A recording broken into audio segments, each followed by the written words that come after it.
Rafiki mpendwa na mtazamaji, karibu tena katika fundisho la leo. Mungu akubariki kwa kuendelea kufuatilia. Kumbuka somo ambalo tulilitoa hapa jana lilikuwa somo linalogusia, tulikuwa sote tumeingia katika hema takatifu, na tunapatikana katika nafasi ya kwanza ambako tulikuta chombo cha pekee ambacho tulielezea jana kilikuwa kinara cha taa saba. Tuliona faida ya kinara hiki na maana ya chombo hiki katika maisha ya Mkristo na wewe mtu wa leo. Kabla ya kuonja tena kusoma somo la leo, tutanyenyekea kwa maombi. Baba wetu na Mungu, asante kwani unatupenda. Mbariki yule mtazamaji, mtakase, na acha somo hili la sasa liwe somo ambalo litasaidia sote, kwa jina la Yesu Kristo, amina.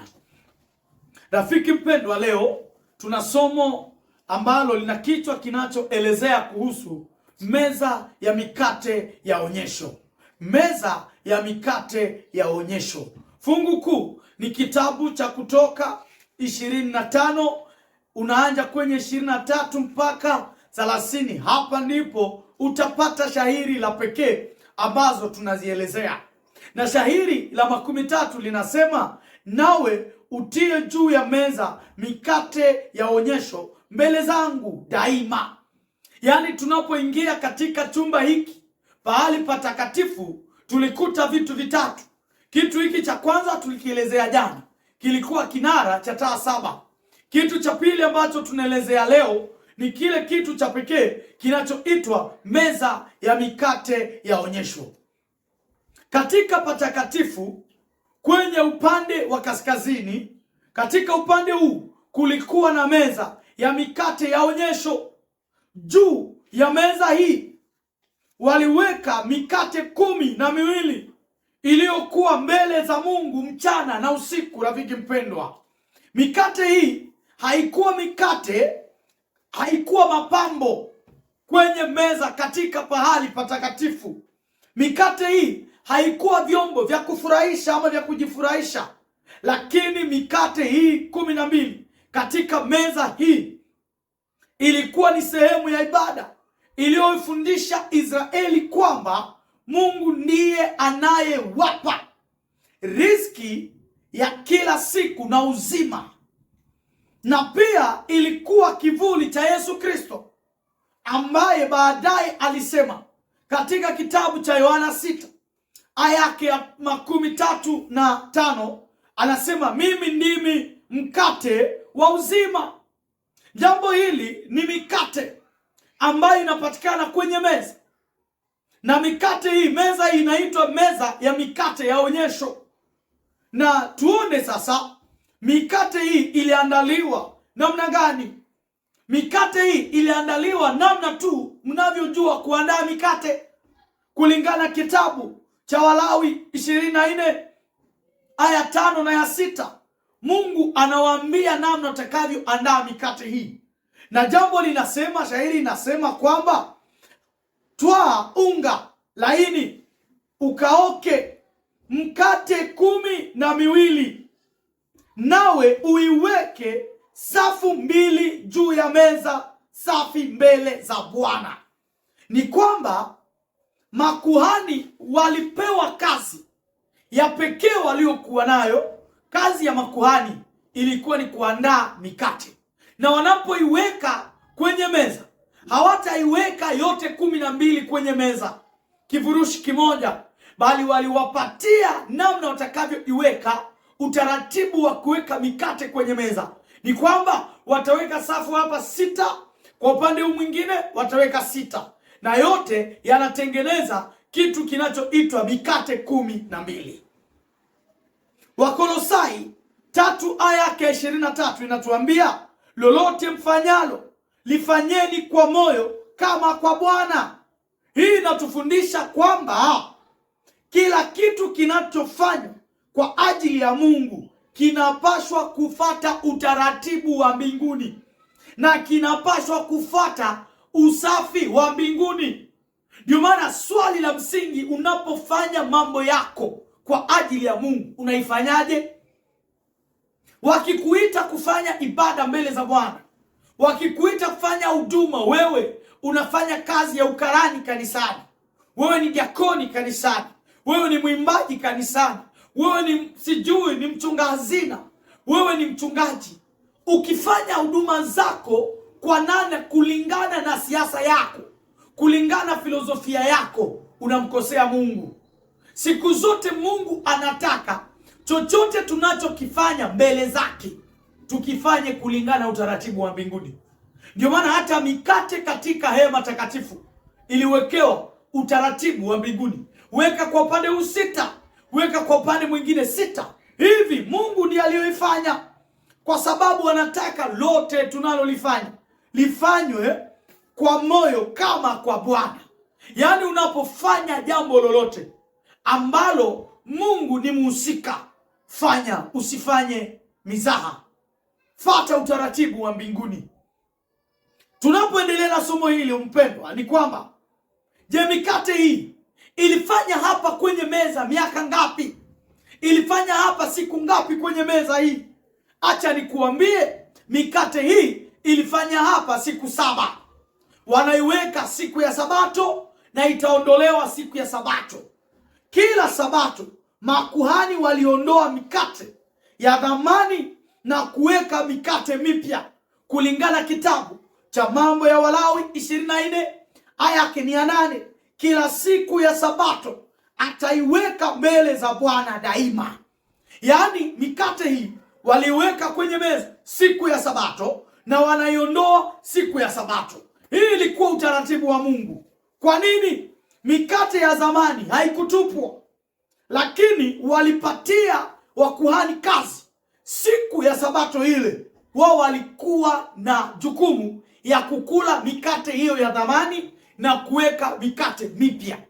Wao wakuhani ambao walikuwa katika kazi siku ile ni yeye aliyekuwa akitosha mikate ile, anaweka mikate mipya ambayo imetengenezwa. Utamsikia mwingine mwalimu atakwambia mikate ile ilitengenezwa hata siku ya Sabato. Lakini mimi nimesoma Biblia, sikupata shairi linaloelezea kama mikate ilitengenezwa siku gani. Bali kwani Mungu aliweka utaratibu wa kuandaa, inawezekana iliandaliwa pia katika siku hiyo ya 6. Na walipoingia siku ya Sabato, mikate, vyombo vyote vilikuwa vimekuwa tayari na waliweka mikate hapa. Ya zamani walikula mikate ile wale wakuhani. Kulingana na kitabu cha Walawi 24 aya yake ni 9. Hii inaonyesha kwamba kile kilichowekwa wakfu kwa Mungu kilitumwa kwa huduma takatifu. Chochote ambacho Mungu amewekwa wakfu ilitakiwa kitumike tu katika utakatifu wa mbinguni. Kwa nini mikate ikuliwe siku ya Sabato? Ilikuwa ni funzo ya pekee kwamba siku ya Sabato imewekwa na Mungu kama siku ya kupokea mibaraka na kula mkate wa uzima. Mikate ile waliikula wakuhani ambao wanawakilisha taifa lote la Israeli, kwamba siku ya Sabato ndiyo siku ambamo watu wajiandae, wakuje kanisani, wakuje kumwabudu Mungu, wanapojua na kuelewa kwamba siku ile ni siku ya kula mkate wa uzima. Sasa mikate hii ilikuwa na kazi gani, ama ilikuwa inamaanisha nini? Elewa mpendwa kwamba mikate kwenye meza hiyo pahali patakatifu haikuwa mapambo, bali ilikuwa somo la pekee. Somo la kwanza ilikuwa inawakilisha makabila 12 ya Israeli mbele za Mungu. Mikate 12 ilisimamia watu wote wa Mungu. Namna taifa lote la Mungu linawakilishwa ama linasimama mbele za Mungu, ndivyo mikate ilivyosimama katika hema takatifu. Mikate hii ilikuwa tangazo kwamba wewe na mimi Mungu anatujua. Kulingana Isaya 19 aya yake ya 16 inatuambia, tazama, nimekuchagua wewe katika vitanga vya mikono yangu. Tafadhali, nimekuchora wewe katika vitanga vya mikono yangu, yaani wewe na mimi, uko mbele za Mungu. Hii mikate katika pahali patakatifu inakutangazia rafiki mpendwa kwamba na wewe unajuliwa na Mungu. Mungu anajua kila kiumbe chake. Hata umepitia magumu magapi, unapitia changamoto ya namna gani, kumbuka mikate kwenye meza ya mikate ya onyesho inatangaza jina lako linajulikana mbinguni. Wewe na mimi, Mungu anakujua. Familia inaweza kukukataa. Unaweza jikuta katika kanisa wanakunyamaza, hawakupe huduma yoyote. Jua Mungu yeye anakujua. Usitafute kujulikana na watu wanadamu, tafuta kujulikana na mbinguni. Swala msingi, mbinguni inakujua namna gani? Hii mikate ilionyesha nini? Mikate ilionyesha kwamba Mungu ndio mtoaji wa chakula. Ni fundisho la pekee. Kumbukumbu la Torati 8 aya ya 18. Mikate hii katika hema takatifu ilitangazia Mwisraeli wote kwamba yeye anayempatia mwanadamu riziki, anayempatia mwanadamu uzima, anayempatia mwanadamu chakula si mwanadamu yeye mwenyewe, ni Mungu wa mbinguni. Yaani tunapoona mikate ile inakutangazia kwamba maisha yako haiko mikononi mwa kiongozi wako wa dini. Maisha yako haiko mikononi mwa mume wako. Maisha yako haiko mikononi mwa mzazi. Maisha yako haiko mikononi mwa yule anayekuongoza katika kazi. Maisha yako haiko mikononi mwa kiongozi wa nchi, bali maisha yako inapatikana mikononi mwa Mungu. Ndio maana mikate iliwekwa pale patakatifu kuambia yeye ndiyo mpanaji wa uzima. Yeye ndiye anayepana mkate wa uzima. Yeye ndiye anayepana chakula. Ndio maana hapo mbeleni Yesu akasema usihangaikie chakula nini utakachotumia kesho, lakini wewe angaikia maisha yako ya kiroho. Hii ni fundisho la pekee ambalo tunalipata pale. Lingine ni kwamba inabidi kila mmoja wetu aelewe kwamba mikate kwenye meza hii katika pahali patakatifu ilituambia kwamba Kristo ndiye mkate wa uzima. Hili ni fundisho. Wanapoona mikate hapo, ilikuwa ni kivuli cha Kristo, kwa sababu Kristo hapo mbeleni akasema, mimi ndimi mkate wa uzima, ukila mwili wangu utapata uzima. Hii ni kivuli cha Kristo. Jambo la mwisho ni kwamba mikate ilitangaza kwamba Biblia itatokea. Biblia ndiyo mkate wa uzima. Ukitazama Biblia utapata vitabu 66, na ukiona mikate namna ilivyopangwa kwenye meza, kwa upande huu kulikuwa 6, kwa upande huu kulikuwa 6, kwa upande mwingine kulikuwa 6, na yote ilieneza 12, na 6 inaonesha 66. Yaani mikate ile ilitangaza kwamba kutatokea siku moja Biblia ambayo ni chakula cha uzima.